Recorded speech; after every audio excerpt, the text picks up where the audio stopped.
Good night. This is Cami. Um, I'm making this video for my people in Trinidad and Tobago, my country folk, my birthland. Tomorrow is a big election. 2020. 2020 hasn't started off to be the best year for any of us.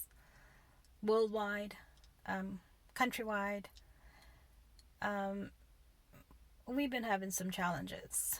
So, anyways, in regards to the election in Trinidad and Tobago, I would like to say that I hope every single citizen who is entitled to vote get out and vote. It is important for you to cast that vote.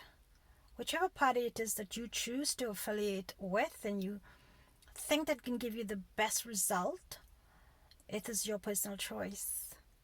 I, however, came upon Progressive Empowerment Party not too long ago.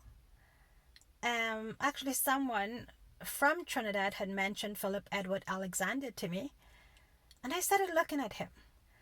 And as I was looking, I thought to myself, I like the policies. I like what he's talking. Because I live in a first world country, and there are lots of things that he has included in his policies that we also enjoy here. And knowing my country and knowing what's going on there, even though I don't visit that much, I hear the challenges of my people. I hear the cries of my people. You know, sometimes I think government do not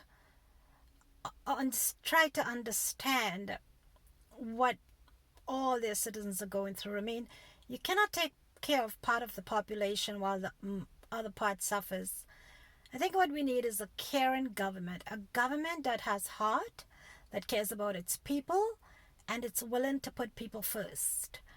I know it's easy to say any government that gets into politics, especially if they make it into parliament, they're easily corrupted. But I'm hoping that if PEP were to get into power, that they would keep their promises. What I like about the party is that the parties consist of people, normal people. So in a democratic society, what you have is of the people, by the people, and for the people. And this party does represent that. I really do like the policies, and since I'm not able to vote, I have tried my best to do all I could do to support and promote this party. And whether or not they get elected tomorrow, at least we know we all tried. We tried to offer an alternative, a third-party option to the people of Trinidad and Tobago. And I know some of you appreciate and like what you see and will be voting for PEP. And I know it's late at this time, and I'm hoping that if anyone catches this video, that maybe they can take a last look. Just take a last look. You have right up until the minute you cast that vote to determine which party you want to vote for. I respect all the parties, and I love all my people. I love my country. After all, we are one people. And it's in our anthem, it says, every creed and race finds an equal place. What I did not like about this election campaign, and actually this is my first election campaign that I've been involved in the sense that watching it from social media. And because I never really was interested in Trinidad and Tobago politics before, because I felt there was nothing I could do. However, as I get older and my retirement's coming up soon, my desire to spend time in my country is growing, and it's growing deep. It's like it's gnawing away at my heartstrings. It's like I really would love to come home.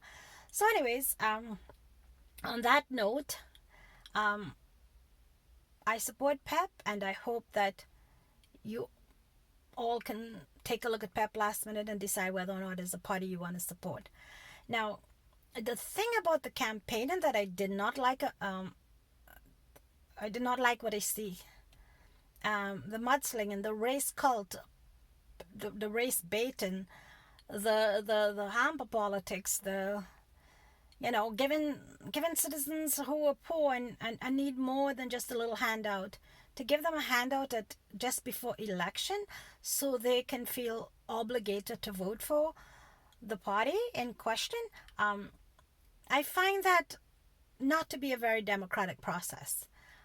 um, I think that it could be so much easier if we treat our citizens with more respect.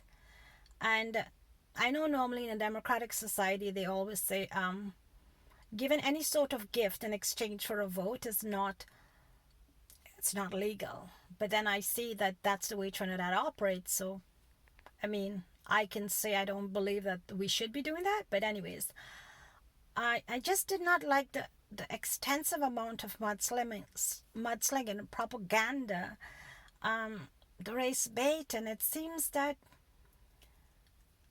the parties were not actually speaking policies. Pep was the only one that was speaking policies, and like, I can listen to him when he talks, and it gives you hope. It gives you hope. It gives me hope for my people. Um, well, the other parties, well, with all due respect, I just did not feel like they were giving us any hope. It sounded to me more like last minute promises, and I just wish we could change that narrative moving forward. Maybe in the next election, we shouldn't be so. We should discuss policies, have debates with the leaders, even the independents who are running in the country. As overall, the citizens need to get more involved in politics. They need to understand how their countries run, what's taking place, not just last minute give a little shirt or something, a little, money. It should be more of an education, around the clock, teach the citizens. Um, we should, this is big. I mean, voting for a political party to run your country is a big decision. And when you have people simply voting for a party because it's, well, PNM till I dead, or UNC till I dead, or PEP till I dead, to me it's not enough. You need more. I wish to see my Trinidad country folks seek the information, seek knowledge, understand, and don't just be closed-minded, and don't be quick to respond. Like quick to um, give a dirty comment. It's like, listen to one another. The thing is, we are really one people under one flag. We are nothing more than just one people. We are mixed. We are all so intermixed. What really hurts me is when I see Indians and blacks pitted against each other, and they're fighting, and they're just going on and on and on. It's like, it's not nice. It is not nice at all. We are one all the time, but yet come election time, it seems that there's a big divide. There's a saying, divide to conquer. Each single citizen is responsible to take ownership for their right to learn about politics and how a country is run. And when people say, I don't get involved in politics, well, politics is your life. It is each day of your life is decided by politics. Believe it or not, no matter what you do, politics impact your life. It impacts all our lives, because unfortunately, we are no longer living in the wilderness or in tribal community. Even if we were living in tribal communities, there were chiefs and there were people in charge. So it's a system that we have that we must respect, and we must learn to understand. So anyways, it would have been so exciting and awesome to see all the leaders debating, and all parties getting fair airtime on the media. I mean, I saw Pep being locked out from, they've been working so hard to try to get the message across to people for the last 4 years, close to 4, 5 years, right? And they were just absolutely locked out of the media, which was so unfair because the people were not given a chance to learn about this party until it was late. And I mean, they had to use social media to get their message across, and then they had to buy airtime on the main media. Um, it would have been good if they had gotten the exposure up front so that people knew they were third party and they had another choice. Lately, last minute, you're hearing people saying, I did not know there was a third party. I'm like, okay, I can understand. Maybe a lot of people are not on social media. Maybe there's people who only get the news from the mainstream TV, and news media channels, right? A newspaper, whatever it is. Um, I just feel like it's so exciting when you have a fair playing field and citizens are making decisions about who they are going to elect to run their country. Nothing is more exciting than um, making that decision and seeing that, okay, let's see what the leaders are offering us and let's make that decision because we are part of that process, right? Not our political parties and leaders should not only be looking for our votes. We should be part of that conversation, part of the narrative, part of how that country is run. Um, Laws are being made where people don't have any input. I mean, that's just not right. Um, it is still a democratic society, and I would love to see more from my country. I love my country. As I say, it doesn't matter where Trini goes, there will always be Trini to the bone. Um, I'm really wishing all of you the best of luck tomorrow. And whichever party wins, I'm hoping that that government will be a continuance as opposed to like I noticed also people will posting a lot of videos of unfinished projects, abandoned projects, beautiful buildings just built and sitting with grass overgrowing. Someone posted a picture of um a residential complex, a high rise, and oh my god, so many people could have been living in there, but yet it's overgrown with grass and you know, security guards are being paid to watch the building. What is the point of building buildings if our people cannot use it? And I don't believe it is right for a present government to neglect the buildings that was built by the previous government, or leave it on open because you don't want to give the other government credit. At the end of the day, this is about our country and our people. And I am hoping that the next administration will do better. In other words, it's like if you've got all these projects on the go, try to get them finished up. Open them up. If it's schools, if it's buildings, if it's resorts, whatever it is, open it up. Get it going. Get the people, living in the buildings, the kids going to school. I also saw pictures of schools that's horrible, hospitals that's horrible. Um, I feel like as a country, just two tiny islands with so much oil money, that we could have been so much better. We could have been so amazing. In 2020, we could have been better than Dubai. But unfortunately, we are not.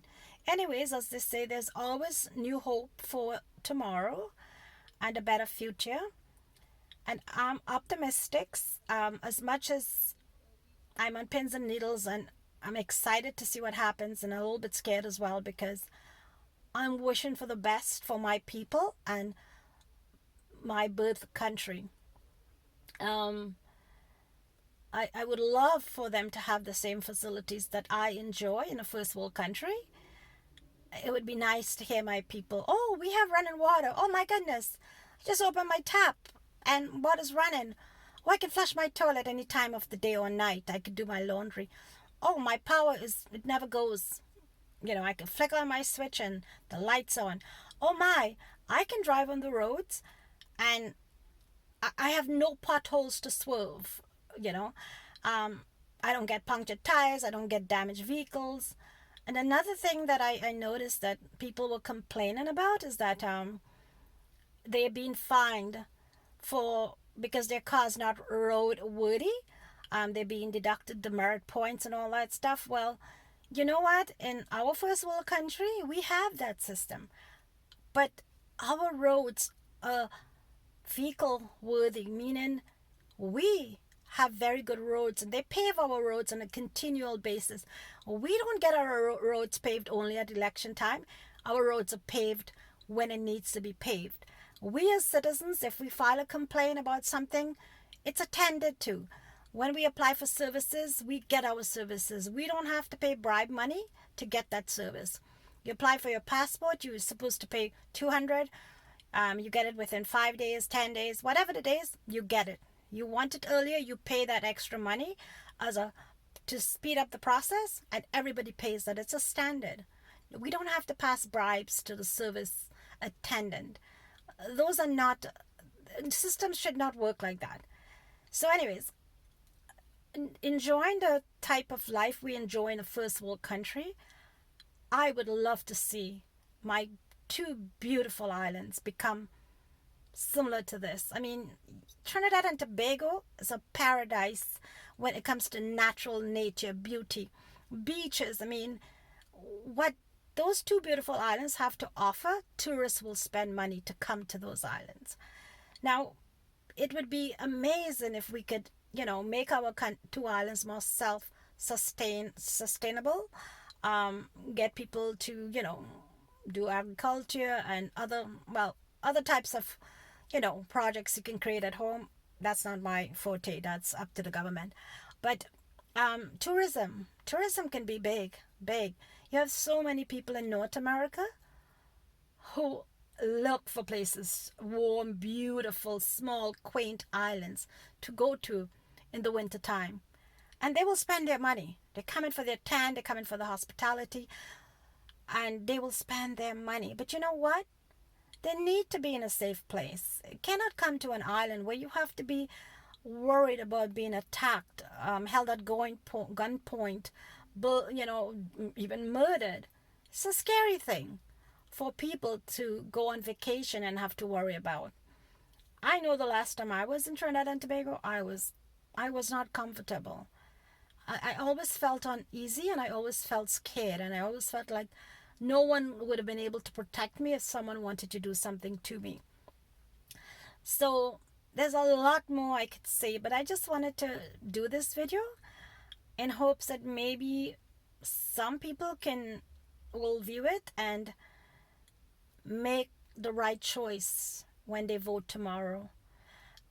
I hope and pray that whichever political party gets into power, that they treat the people with respect and they really act, make things better in the country, infrastructure, social services.